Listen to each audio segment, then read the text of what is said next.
Olá, meus amigos e minhas amigas da TV Mar, canal 25. Estamos iniciando mais um Momento Jurídico, mais um programa de entrevistas. Esse programa é voltado para o mais elevado interesse dos senhores e das senhoras, esperando sempre corresponder à expectativa e trazendo também pessoas profissionais que tenham informações interessantes, informações relevantes, informações nobres, para que possam, nessa conversa, eu diria quase que informal, nos trazer elementos que sirvam para que nós venhamos a tomar conhecimento de fatos que interessam a todo o complexo social. Hoje nós estamos trazendo um profissional gabaritado, um economista, ele tem graduação em economia, um advogado atuante, um advogado que vive o dia a dia do foro e que tem proficiência na área médica, na área do direito médico, especificamente no que diz respeito a planos de saúde. Vamos conversar hoje com o nosso caríssimo Tenório, eu chamo sempre, é José Tenório Gameleira, mas eu chamo sempre de Tenório, porque nós temos, sobretudo como profissionais, uma afinidade muito grande, e nós vamos conversar sobre planos de saúde. Claro que não pretendemos esgotar a matéria, porque a matéria é inesgotável. A matéria é pontilhada de dificuldades, ela é permeada de muito cuidado, essa que é a expressão, porque nós vivemos uma crise, como nós vamos conversar daqui a pouco, que afeta não só a saúde no aspecto público, como também a saúde no seu aspecto privado. Então eu queria, meu caríssimo Tenório, agradecer a sua presença. Eu sei que você tem o seu tempo é exíguo, mas você nos atendendo, abriu um espaço no seu horário e veio aqui bater esse papo conosco. Então eu queria deixar as nossas câmeras e os nossos microfones para que você possa fazer um primeiro contato com os nossos telespectadores, por favor. Inicialmente agradecer a oportunidade para levarmos informação e para que as pessoas possam exercer a sua cidadania, Dr. Jerônimo, porque muitas vezes por falta de conhecimento e muitas vezes também por má fé das operadoras de plano de saúde, aviltam o direito do consumidor e ele não sabe o direito que tem e se submete a verdadeiras atrocidades, posso assim dizer. Então sou eu quem agradece a oportunidade para nós levarmos essa informação ao nosso público, aos consumidores de fato, para que tenha noção do direito que tem. Muito bem, Tenório, vamos começar a nossa temática. Eu vou trazer aqui o Antônio, o Sardenberg, ele tem um blog onde ele fez outro dia uma matéria muito interessante. Ele diz que todo problema da saúde no Brasil começa quando o Constituinte de 88 tentou universalizar a saúde sob a responsabilidade do Estado. Quando ele diz no artigo 196 que a saúde é um direito de todos e um dever do Estado. E aí fala que nesse dever do Estado se inclui políticas públicas que visam, inclusive, inibir doenças. Essa que é a expressão. O que é que você acha dessa opinião do Sardenberg? O problema da saúde do Brasil começa com a tentativa, vou chamar a tentativa do legislador em universalizar a saúde. Veja, doutor Jerônimo, o Estado, evidentemente que os tentáculos do Estado, ele não consegue alcançar e não consegue dar a celeridade que a população merece. Evidentemente que é um direito de todos, mas o Estado ele não consegue atender às necessidades de toda a população. Por isso mesmo que ele incentiva aos consumidores, no caso aos cidadãos, para que, por exemplo, possa contratar um plano de saúde, né? Em que essas contribuições que eles aportam ao plano de saúde, elas sejam descontadas do seu imposto de renda. É uma forma de incentivar, evidentemente. Então, o Estado, como ele reconhece que não tem essa capilaridade, então ele incentiva, sim, para que você venha contratar as operadoras de plano de saúde. Me diga uma coisa, você acha, o Sardenberg diz também que quem tem um plano de saúde privado, ele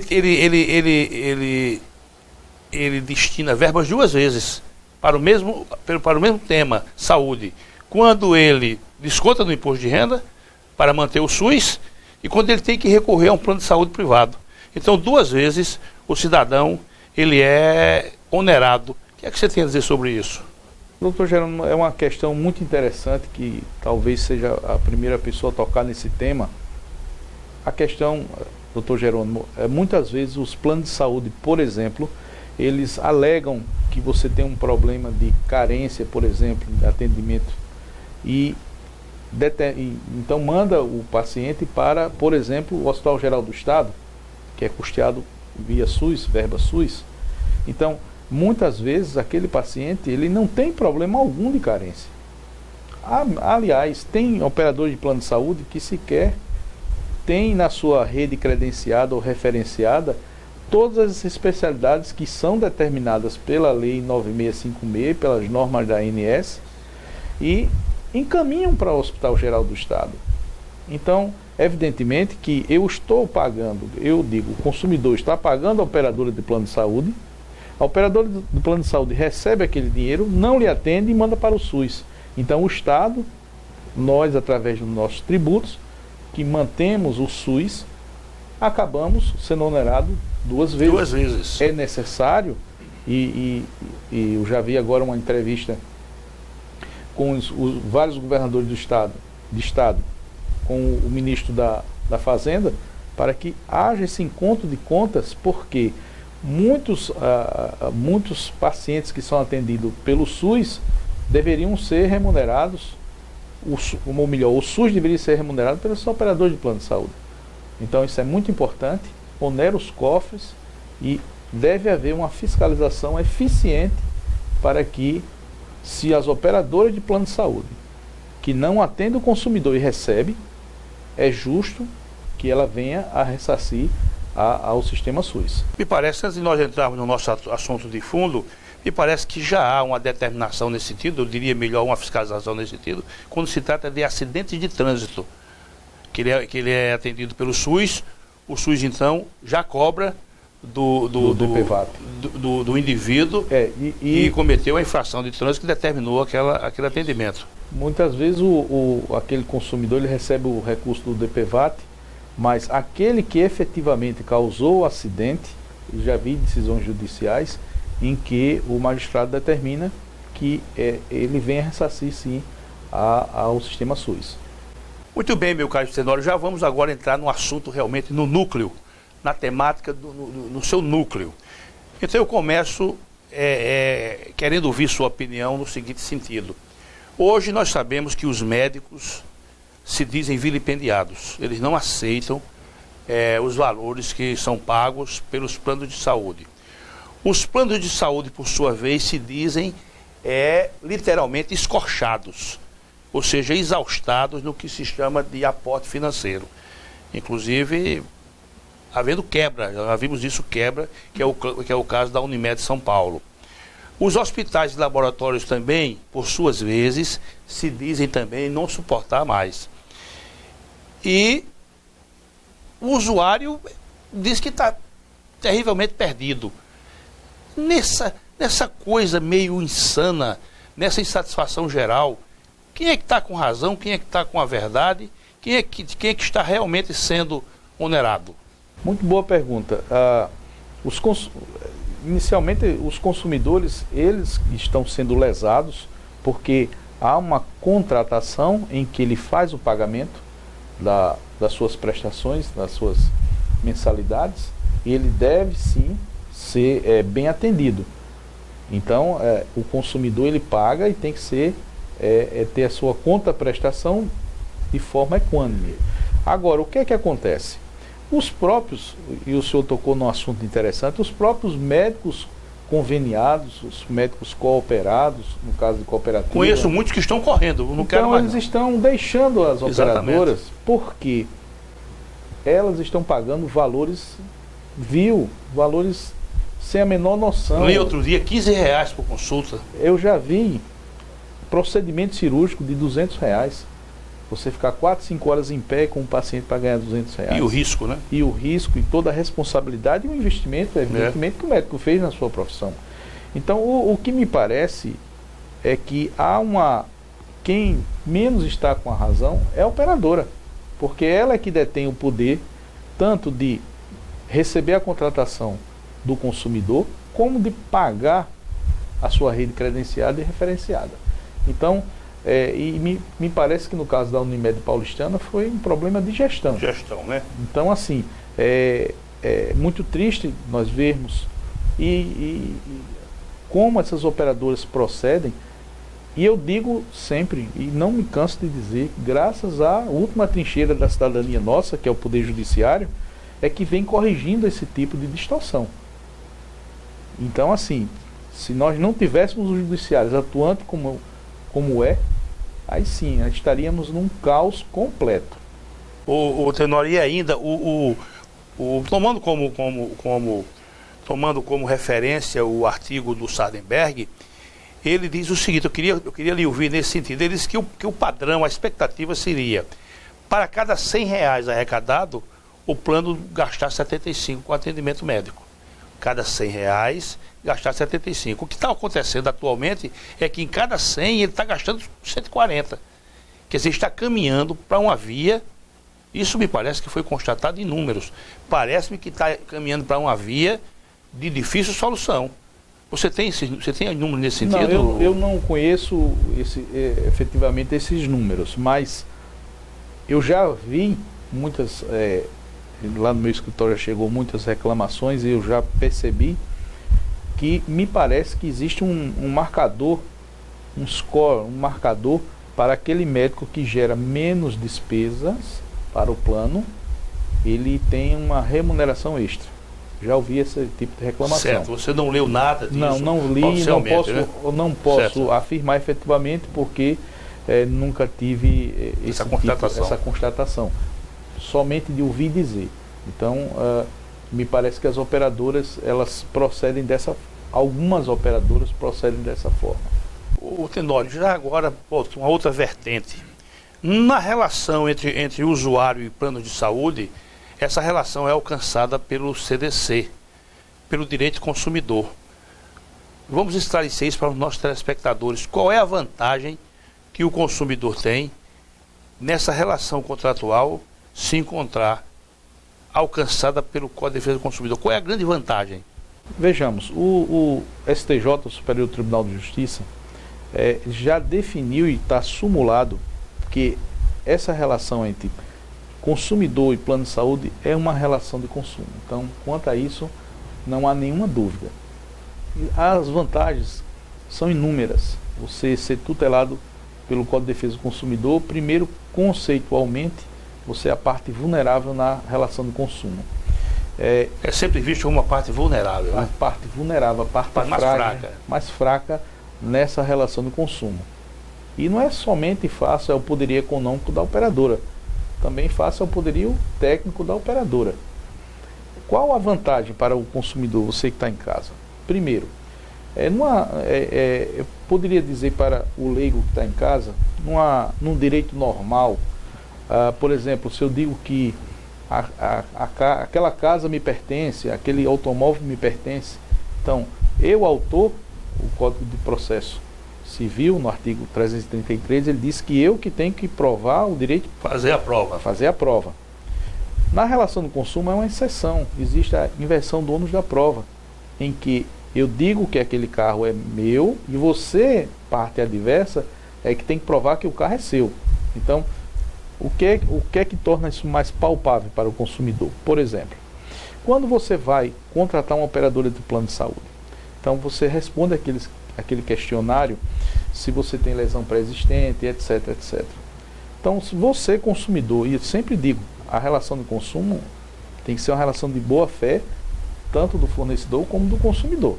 O princípio da boa fé e da probidade. Isso inclusive no momento anterior à formalização do contrato. E a boa fé é objetiva. Não é? Então, veja, o consumidor, quando ele vai preencher aquele formulário, ele vai dizer se tem conhecimento da lesão pré-existente, se tinha, efetivamente, muitas vezes você, quando preenche, você poderia até ter uma lesão pré-existente, mas nem você sabia. Então, caberá a operadora posteriormente, Certo. dizer que o consumidor tinha pleno conhecimento que ele estava agindo de má fé. Então, essa demonstração fica sob a da responsabilidade operadora da operadora. do plano de saúde.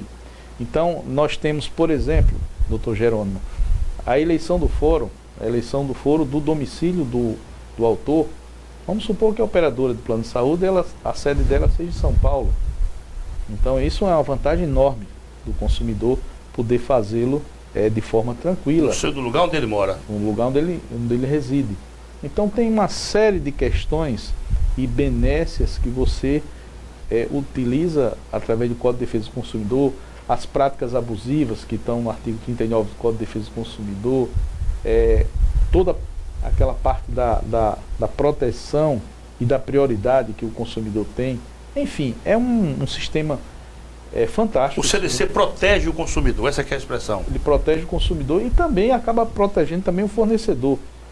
Eu digo porque se o fornecedor está agindo de boa fé e ele tem como comprovar aquilo que, por exemplo, lhe é negado um procedimento cirúrgico. Isso é muito comum. Isso é série de muitas ações são aforadas com base nessa negativa. Eu acho que na vara que o senhor trabalha deve chegar muitas ações. Então, negativo de atendimento é muito comum. Então, a operadora, se ela tiver de boa fé, ela comprove que o consumidor não necessita daquele procedimento. Lembrando que agora, a partir de janeiro, desde o dia 2 de janeiro, está vigindo novos procedimentos, incluindo... Acho que 21. São 21. Dobrou o número de consultas de psicoterapia, de fono, de nutrição.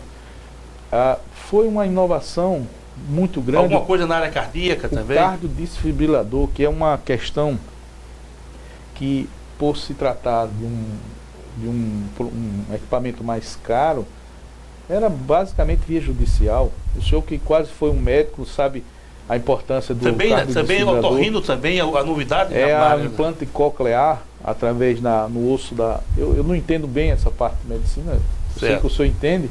Certo, mas eu estou percebendo o que você quer dizer. Como o senhor já foi um quase médico, não é? Então, assim, todo esse procedimento era difícil. E a inovação é o teste rápido para a dengue, a zika e a chikungunya. Então, porque antigamente não eram liberados esses procedimentos de Esse implante auditivo que você está se referindo, você falou do implante auditivo, coclear, não é? Isso aí, se não me engano, é na porção petrosa do osso temporal. Fica realmente logo atrás da orelha. Realmente eu não... Essa parte eu realmente não saberia dizer. Bom, mas sim, o importante é que há mais benefícios para... E como é que os planos reagiram? Você já tem informação sobre isso? Olha, os planos, eles reagiram e com certeza, porque lembrando que a ANS... Reagiram? Eles reagiram dizendo que vai aumentar o seu custo. Sem dúvida, vai aumentar o custo e que ele certamente irá repassar esse custo ao consumidor. Contudo, a própria ANS... Só tem uma expressão para isso. Valha-me Nossa Senhora. Valha-me Nossa Senhora. Então, a própria operadora, não é? Aliás, a própria ANS é que vai poder dizer o limite, o percentual de aumento em relação ao custeio. Isso é feito... Quem vai dizer isso? A própria ANS. Doutor Tenório, deixa eu lhe fazer uma pergunta e eu quero que você e os nossos telespectadores vejam isso, não como uma provocação, nada, apenas por uma questão de curiosidade. E eu quero que você me responda também, com toda a verdade, você é uma pessoa decentíssima, pela sua formação eu te conheço. A ANS é confiável? Doutor Jerônimo, é uma questão muito sensível. Eu explico porque eu pergunto. A gente vive tão cheio de sustos, a gente vive tão cheio de situações inusitadas, que tudo aqui a gente coloca sempre uma dúvida. A ANS é séria? Olha, eu poderia dizer que sim, é uma autarquia séria, porém existem distorções como existem distorções em todos os campos. Tenho as minhas críticas também à própria ANS. Muitas vezes os diretores da ANS já foram diretores de operadora de plano de saúde, então a gente às vezes fica um pouco um pouco com o pé atrás, digamos. Será que no meio, no meio desse caminho todo tortuoso, que eu sei que isso é muito complicado, será que não pode haver uma pequena safadezinha não nesse negócio? Olha, eu quero crer que não. A gente Tomara que não, não é? Mas eu poderia dizer um exemplo bem prático daquilo que, uma crítica que eu faço, por exemplo. A Lei 9656, ela fala nos prazos de atendimento de urgência e emergência, a carência no caso. Ele fala que o prazo é 24 horas a partir da vigência do contrato. A lei só fala isso. Pela hierarquia das normas, não pode uma norma da ANS inovar a lei. Aí então tem uma resolução normativa da ANS que diz que apenas atendimento ambulatorial. Se evoluir para internação ou cirurgia, o pacto agora deve ser entre o consumidor e o hospital. Isso aí realmente inova a lei e isso, ao meu ver, é completamente inconstitucional. Ao meu ver, ele é. E o Poder Judiciário, doutor Jerônimo, as decisões, quando se é indagado sobre essa constitucionalidade, no caso concreto, o Poder Judiciário vem afastando essa ideia essa inovação legislativa, no caso, da ANS. Doutor Tenório, antes nós fazermos um intervalo, eu ainda lhe lanço uma última pergunta e eu gostaria que o senhor fosse bastante abrangente. A questão das moléstias pré-existentes. Isso, a jurisprudência, eu noto que ela é ainda muito incerta, há decisões num sentido, no outro.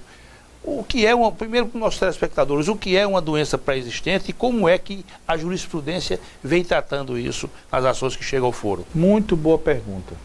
Vejamos, quando você vai contratar um plano de saúde, teoricamente você não tem nenhum problema de saúde. Pelo menos em tese. Em tese. Então, o que é a lesão pré-existente? É que no momento em que você foi realizar a contratação, você declara se você tem diabetes, se você tem meningite, se você tem já fez AIDS, alguma cirurgia? Se você, enfim, algum procedimento cirúrgico, se você tem problema de órtese ou prótese, etc, etc. Então, a partir do momento em que você faz aquela declaração, dependendo da lesão, para pequenos procedimentos, você não tem aquela carência dos 300 dias, que é do lesão pré-existente. Então, quando você declara, se você declarar que não tem, como disse na nossa conversa, cabe ao operador, se a operadora aceita, cabe à operadora fazer prova contrária, evidentemente. Então, a lesão pré-existente é nesse sentido. Lembrando ao consumidor, mesmo que você tenha uma lesão pré-existente, existe uma coisa que não é no nosso ramo do direito, mas o nome é igual, que é chamado agravo, em que você pode fazer um agravo, ou seja, comprar aquela carência da lesão pré-existente para procedimentos cirúrgicos, etc, etc. Então, é nesse sentido. O Tenório, me diga uma coisa. Acontece, às vezes, de você ter uma doença latente, onde ela não se mostra através de sintomas, de sinais de sintomas. Como é que a jurisprudência vem tratando isso? Veja, no momento da contratação, se você não tinha o conhecimento daquela lesão pré-existente e se você, o que vale ao momento daquela contratação é a boa-fé do consumidor. Então, se ratificou aquela contratação e aquela declaração, ela é verdadeira naquele momento, o Poder Judiciário vem entendendo que não é a lesão pré-existente. Não se caracterizaria a lesão pré-existente. Por exemplo, vou pegar aqui um quadro de saúde, a hepatite, por exemplo, a cirrose, né? A cirrose é um mal tão insidioso que ele pode começar a se desenvolver numa segunda-feira e na outra segunda, com uma semana, levar a pessoa a óbito. E ela pode também se apresentar e passar você pode passar toda a vida cirrótico e morrer de outra causa lá no final. Como é que o plano vai demonstrar isso? Como é que o plano vai fazer a demonstração sustentando que isso é uma doença pré-existente? Então, o plano não poderia sustentar essa lesão pré-existente, porque, como eu disse... Eu falo na cirrose insidiosa, né? Certo, mas veja, o plano não poderia, por exemplo, negar um procedimento ou dizer que estava naquela carência dos 300 dias, se não houve o agravo, né, a compra daquela carência, alegando a lesão pré-existente. Ela não pode fazê-lo porque, como disse, no momento da contratação, certo, o consumidor de boa fé, ele não sabia que tinha aquela doença, aquela lesão. Então não pode o plano de saúde dizer que, alegar que, até porque existe um período em que a operadora, se a operadora fica silente, ela aceita de forma tácita e expressa que aquela declaração é verdadeira. Então, perfeito, imagine a insegurança que iria causar para todos os consumidores. É quase como uma espécie de preclusão, né? Quase uma ideia de preclusão. Só para gente fechar, e para que os nossos telespectadores fiquem sabendo, independente de doença pré-existente ou não, se for caso de emergência ou urgência, o plano é obrigado a atender. Sim, evidentemente. Lembrando que... É irrelevante, né? Veja, tem um detalhe. Se a urgência e a emergência, ela for daquela lesão pré-existente declarada, aí sim o consumidor tem que arcar. Se for um procedimento de alto custo. Certo. Entendeu? Porque ele declarou, sim, e ele tem a ciência de que aquela urgência e emergência... E o que vem a ser um procedimento de alto custo? Desculpa interromper. Vejamos, o procedimento de alto custo é aquele procedimento que ele vai além, por exemplo, de uma diária hospitalar. Por exemplo, um procedimento cirúrgico, uma medicação de altíssimo custo. Então isso depende caso a caso, mas geralmente quando você tem uma intervenção maior do que uma consulta e uma internação, por exemplo, já é considerado de alto custo. Conceitualmente é alto custo, né? De alto custo. Quando você usa um equipamento, por exemplo, um exame sofisticado, sim. Então ele estaria nesse escopo, nessa determinação. E nós vamos fazer um breve intervalo, e vamos voltar com assuntos mais momentosos, como a questão crucial, que é dos aumentos das mensalidades dos planos de saúde. Eu quero pedir, inclusive, que, no âmbito possível, você nos esclareça isso de forma mais minudente. Meus caríssimos telespectadores, nós voltamos já. Vamos tomar uma água e voltamos em seguida. Muito obrigado pela audiência.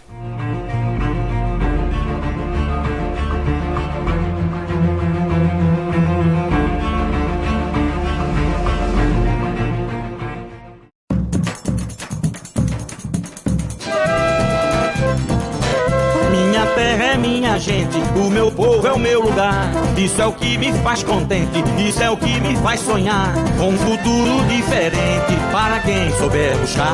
Um futuro diferente para quem souber buscar.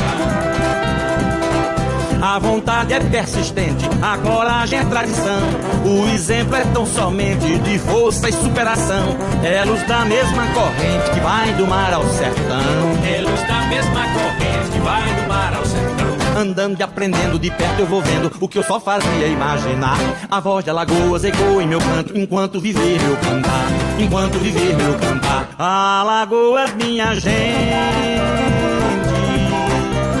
Alagoas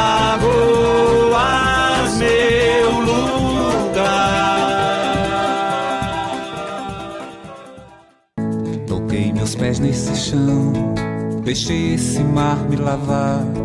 Plantei flores do coração, morena, nas ruas desse meu lugar. Ruas tão cheias de vida, de gente que quer ser feliz. Querer de paz e justiça, morena, tudo que a gente sempre quis. E onde quer que eu vá à cidade, levarei teus pedaços comigo. O calor do teu sol que nos arde e o azul desse céu infinito. Que a cidade se faça verdade e acolha com carinho e zelo cada filho que dela é parte, cada parte desse canto inteiro. Ô Maceió, parabéns pra você agora, com seus 200 anos de história, com seus 200 anos de amor. Alagoas Cursos informa. Nova turma presencial soldado nível médio. PM Alagoas, PM Pernambuco. Início imediato.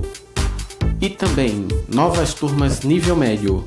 INSS. Saiu o edital. 950 vagas. Início imediato. Informações, fones 3326-1227 e 3336-5864 ou no www.alagoascursos.com.br.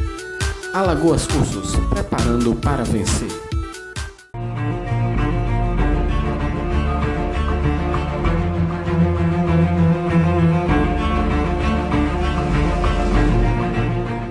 Retornando, meus amigos e minhas amigas da TV Mar, canal 25, e agradecendo sempre a audiência dos senhores e das senhoras, que em última instância é a motivação maior para que nós possamos trazer convidados que tenham realmente valor informativo para todos nós. E já agora, nesse segundo bloco, eu quero iniciar tratando de um assunto crucial com o nosso caríssimo doutor Tenório, um assunto que não raras vezes termina na justiça para o acertamento. É uma situação, eu diria, muito complicada, que é a questão dos aumentos das mensalidades no plano de saúde.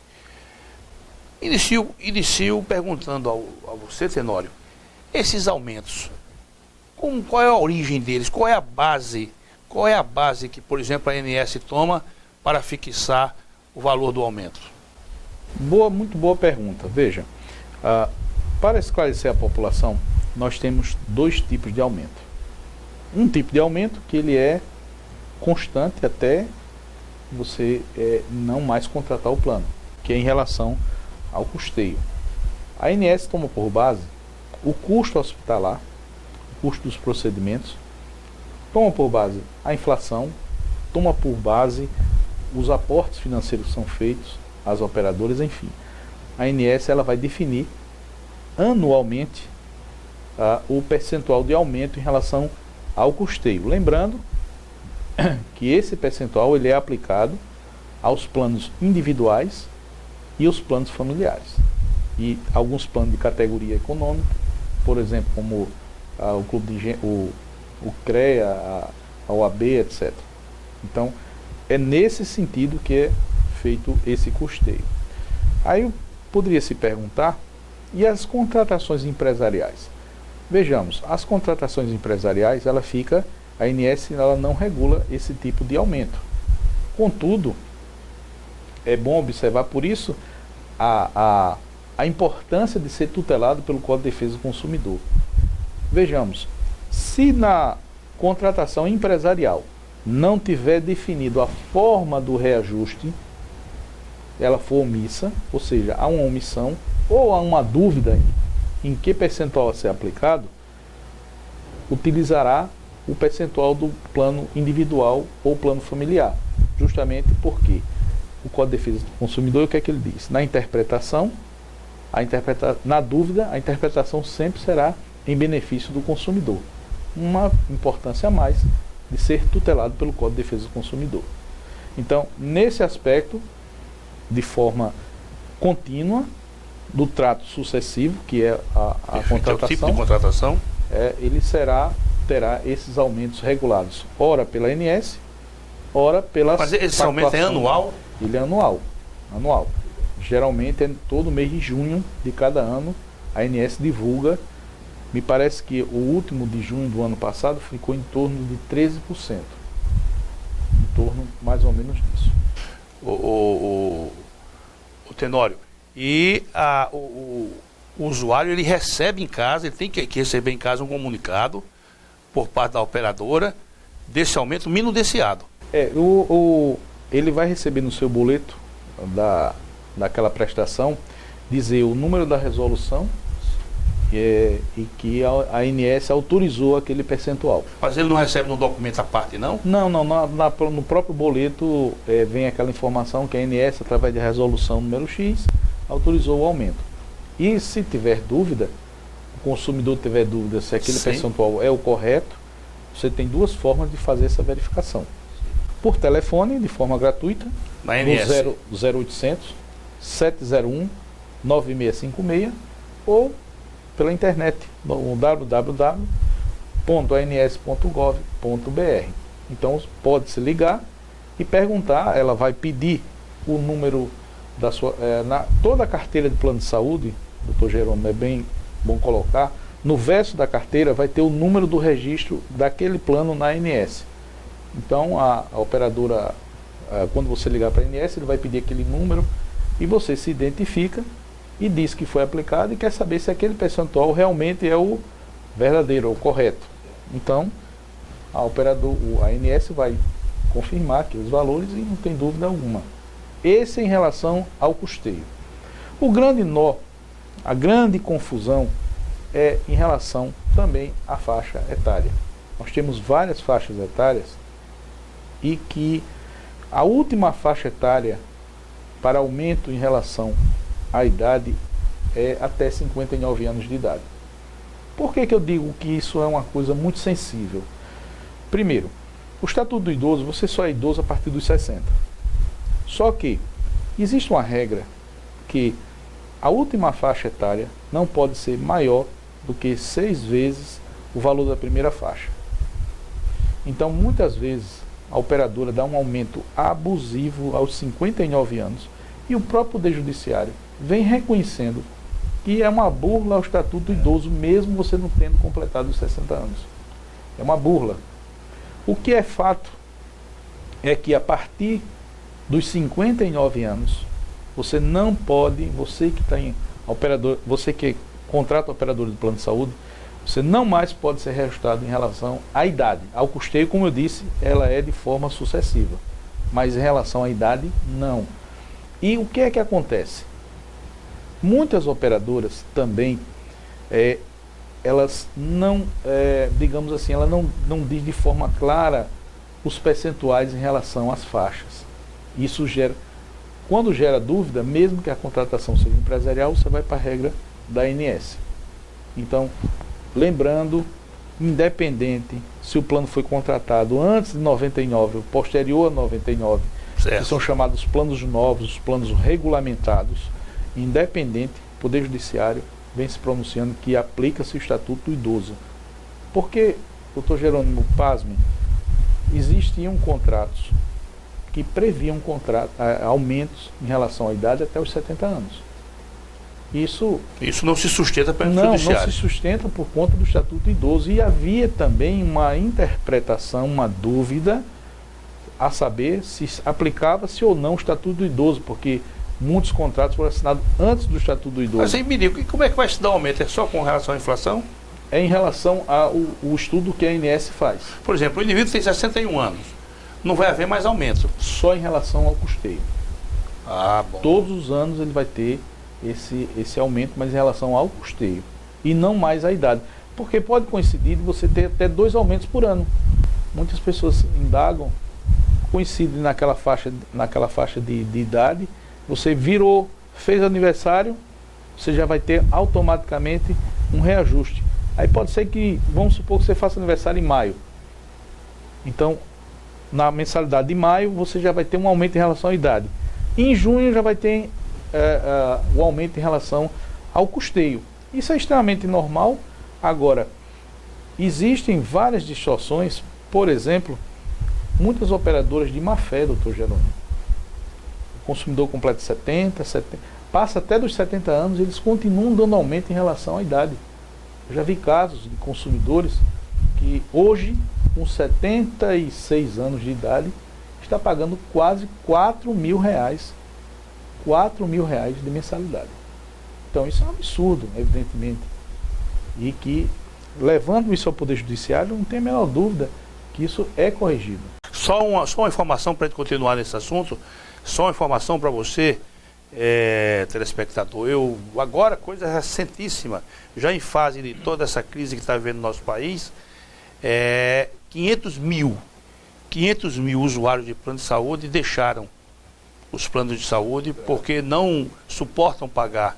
Então 500 mil, meio milhão de usuários estão sem cobertura, a não ser do SUS, da saúde privada, porque não suportaram, as mensalidades pesam no orçamento e eles simplesmente deixaram. Isso eu acho grave, não é? É gravíssimo, isso vai onerar por demais o SUS, né? Evidentemente que a ANS ela tem que tomar uma ação mais enérgica e saber a real motivação, se isso se deu por conta do poder aquisitivo do próprio consumidor, se isso se deu por conta das distorções que a operadora faz, ou se foi pelos os dois fatores, evidentemente, mas que deve-se sim rever essa questão para que esses consumidores retornem às operadoras para que tenha a saúde suplementar. O nome é esse, a saúde suplementar, porque como o senhor bem colocou no início, a saúde é dever do Estado, direito de todos e dever do Estado, e de forma suplementar, as operadoras é que vão fazer essa complementação. Mas eu tenho aqui, a questão não é tão suplementar assim. Repare bem, eu tenho aqui um número para você e para os nossos telespectadores, ainda do artigo lá do Sardenberg. Ele diz, olha, considerando o grupo de maior faturamento e o maior número de usuários, ele diz que eles gastaram em assistência no ano passado cerca de 25 bilhões. Só para comparar o total de gastos públicos com a saúde do ano passado, dos governos federal, estadual e municipal. Ou seja, a vertente pública gastou 46 bilhões e a vertente privada 25 bilhões. Portanto, não é tão suplementar. Se ele diz aqui, portanto, são muito mais do que complementares. São muito mais, evidentemente, por conta como disse, por conta de todas as carências que o poder público ela implica aos seus consumidores, e principalmente aqueles, doutor Jerônimo, que não tem nenhuma condição financeira de fazer uma contratação suplementar de saúde. Eu tenho visto isso de forma grandiloquente, sabe? Esses planos de saúde, às vezes, uma coisa que me parece óbvia, que me parece racional, eles colocam dificuldades de toda ordem, colocam dificuldades até a exaustão. Eu fico até sem entender também por que essa resistência dos planos de saúde em face de casos que me parecem lógicos e racionais. Uma questão, doutor Jerônimo, que se coloca muito eles apostam, me parece, que a grande maioria não vai recorrer aos seus direitos. Por isso que é importante fazer as suas denúncias na ANS, como eu disse, no 0800 701 9656.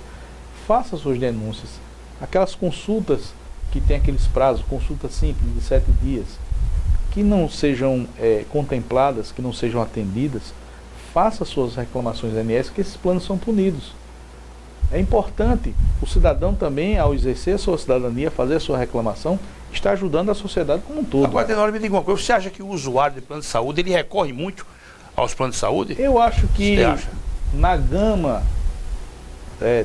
no universo... Os planos reclamam disso, viu? Eles reclamam também a judicialização dos planos de saúde, porque eles dão causas a todo momento, doutor Jerônimo. É impressionante. Veja, essa relação de consumo é uma relação de consumo importantíssima. Você não está discutindo se uma geladeira está funcionando, se um carro está funcionando. Nós estamos tratando de vida. Nós estamos tratando de princípio fundamental, o fundamento da Constituição, a dignidade da pessoa humana e a cidadania. Nós estamos tratando com a manutenção da vida. E a dignidade do indivíduo começa por ele dispor de uma saúde minimamente confortável. O senhor imagine, por exemplo, um paciente que tem uma doença incurável, mas ele tem que ter, até o seu último momento de luta, ele tem que ter a dignidade, ele tem que ser tratado com toda a dignidade. Vamos tratar a questão do home care. Pode continuar, por favor. Então, assim, é uma questão muito, muito delicada. Então, assim, tem que ser vista com muito rigor, porque um defeito nessa prestação de serviço, ela pode trazer uma consequência irreversível e até mesmo ao óbito. Então a gente tem... Eu já vi casos que o plano demorou a atender e a pessoa veio a óbito. E aí? Então, assim, a vida ela já se foi.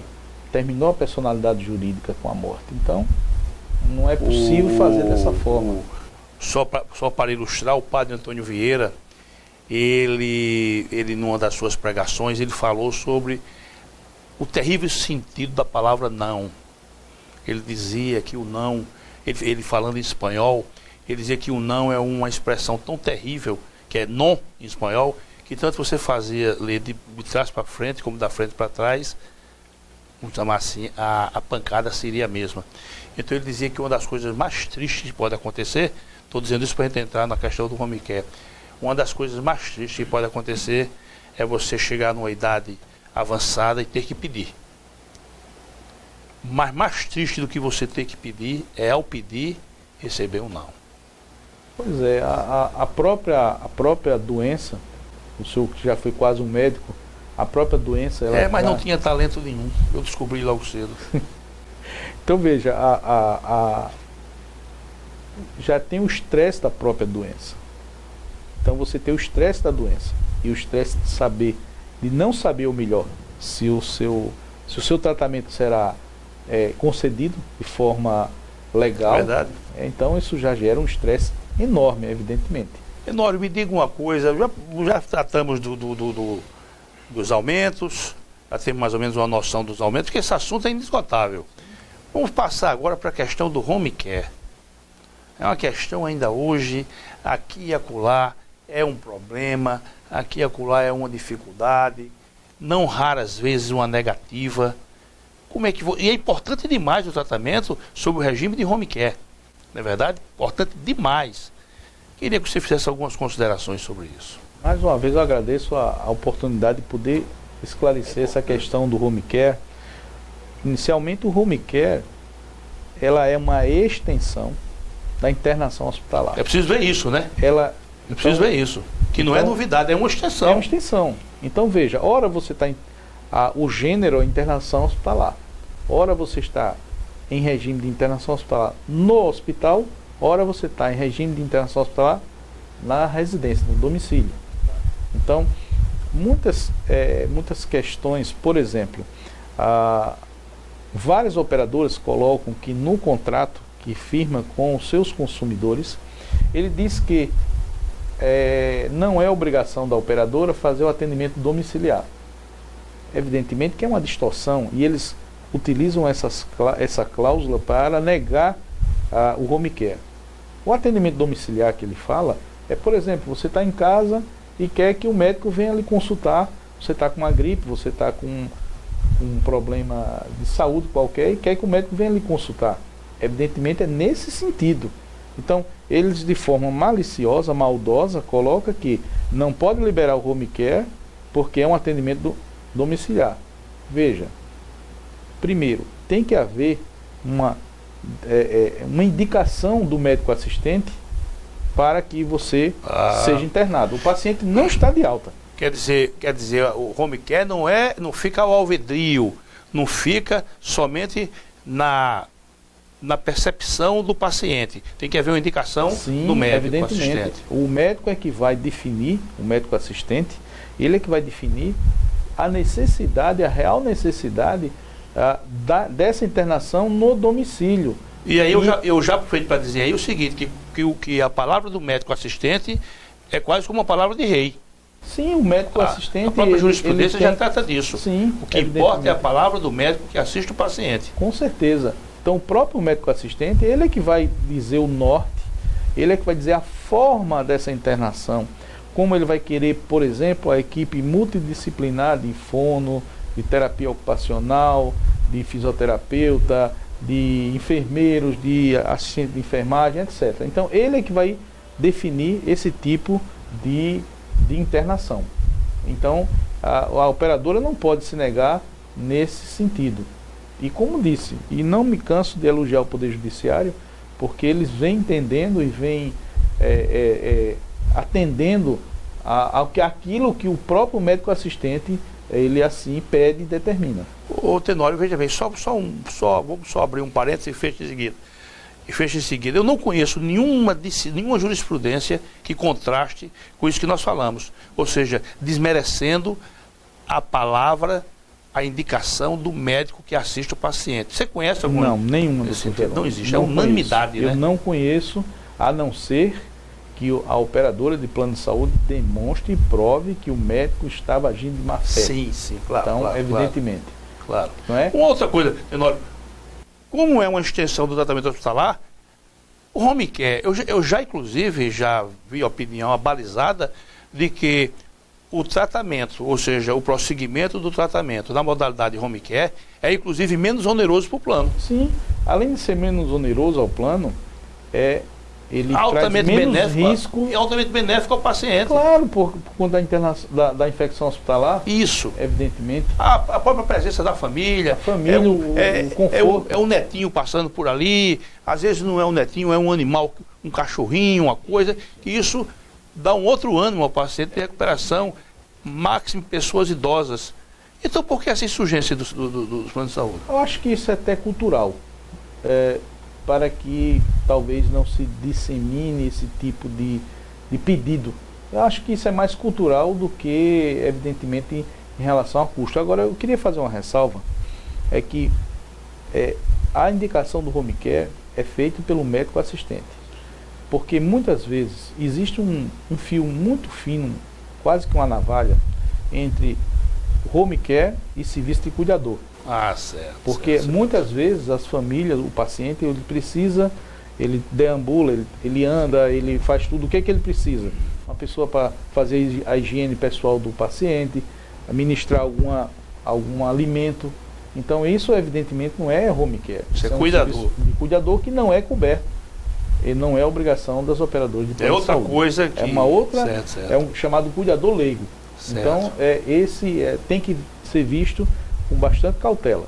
Portanto, a indicação do home care é uma indicação de uma internação. Por exemplo, quando você vai a uma emergência de um hospital, quem é que vai definir se você é tratado ali e volta para casa ou se você dali já fica internado? Não é o médico?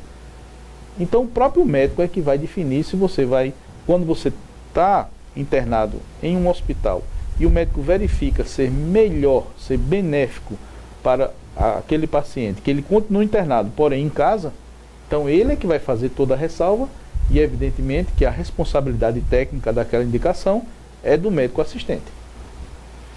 Muito bem, Tenório. Você vê que a questão é crucial, né? E às vezes tem que se recorrer ao judiciário para que o judiciário recepcione, né, aquela indicação de home care. Muito bem. Agora, e a questão das órteses e das próteses? É outro trauma, é outra coisa terrível.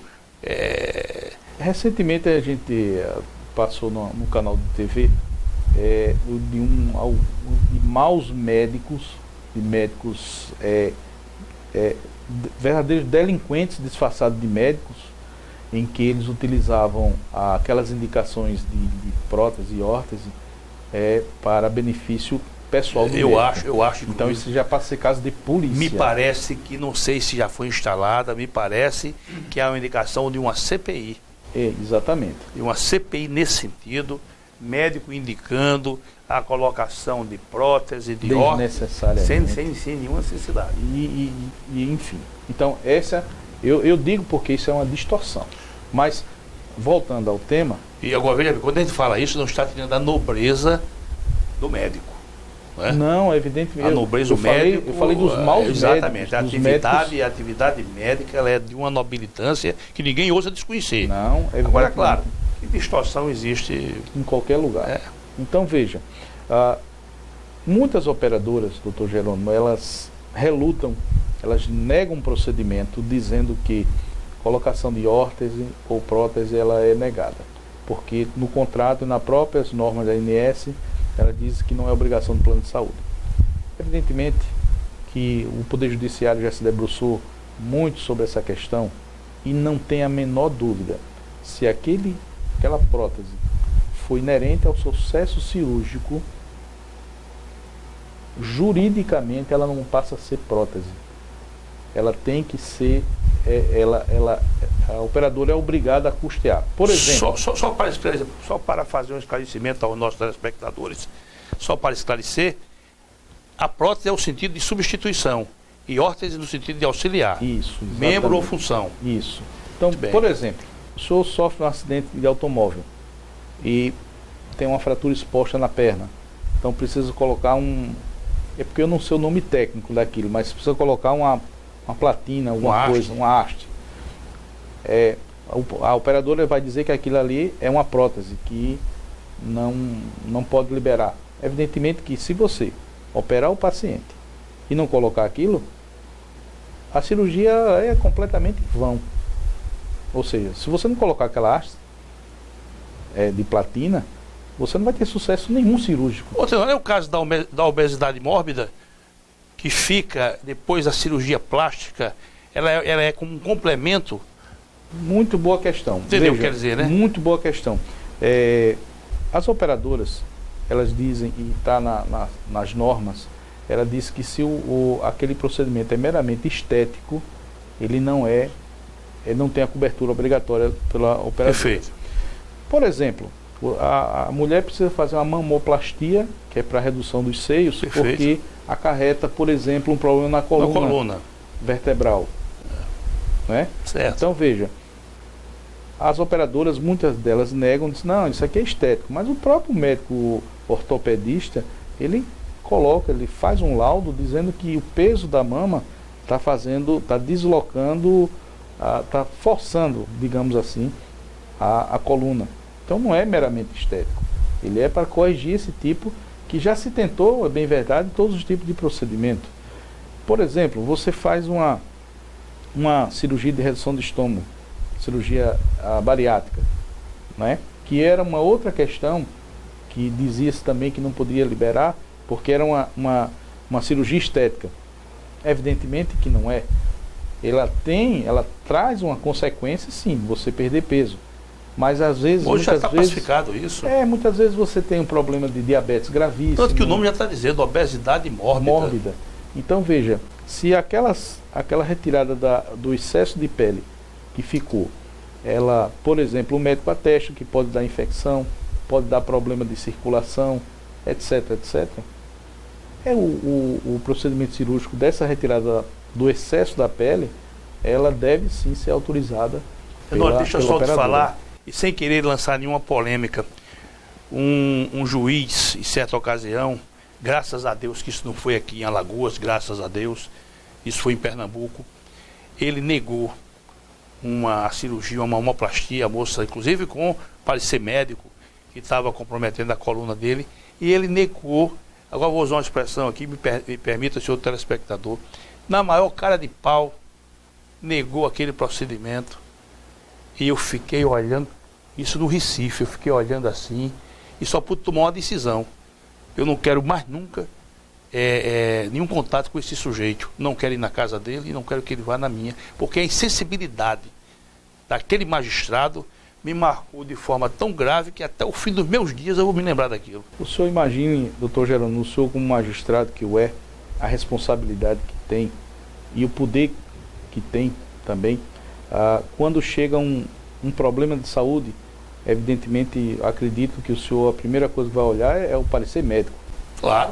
Então veja, imagine um parecer de um médico assistente, que ele faz toda a fundamentação técnica, coloca, geralmente se pede uma antecipação, uma tutela de urgência, popularmente chamado, pede uma liminar, não é? E nessa tutela de urgência ele explica o sofrimento. O senhor imagine você estar com uma dor de dente por 10 minutos, você fica louco. Imagine você estar com uma dor intermitente, você está com um tratamento, uma cirurgia de câncer que precisa ser feito, etc, etc. E vai ao poder judiciário, e o magistrado simplesmente ele é insensível. Banaliza. E diz sem nenhuma fundamentação técnica. Técnica, eu digo técnica médica, não banaliza, é técnica, essa que é a expressão. Técnica jurídica, técnica médica, porque o magistrado não é médico, evidentemente. Não é? Então assim, ele tem que se recorrer aos conhecimentos do médico. De um e depois ele se assistente. alça aquela condição de de senhor dos conhecimentos e nega, realmente Ou se tem dúvida, doutor Jerônimo, com a devida vênia, se tem dúvida, recorre a um perito. Então, assim, pode não conceder de pronto, mas ele pode sim ir a um perito e pedir uma opinião. Meu caro Tenório, meu caro doutor Tenório, meu amigo Tenório, finalmente estamos chegando, teria muito outro assunto para conversar, teríamos outros temas para conversar, mas o nosso tempo se exauriu. Eu quero lhe agradecer, dizer que a casa se sente honrada, né? A direção da casa também, eu também me sinto muito honrado com a sua presença, e você deverá voltar aqui mais vezes para esse papo tão agradável.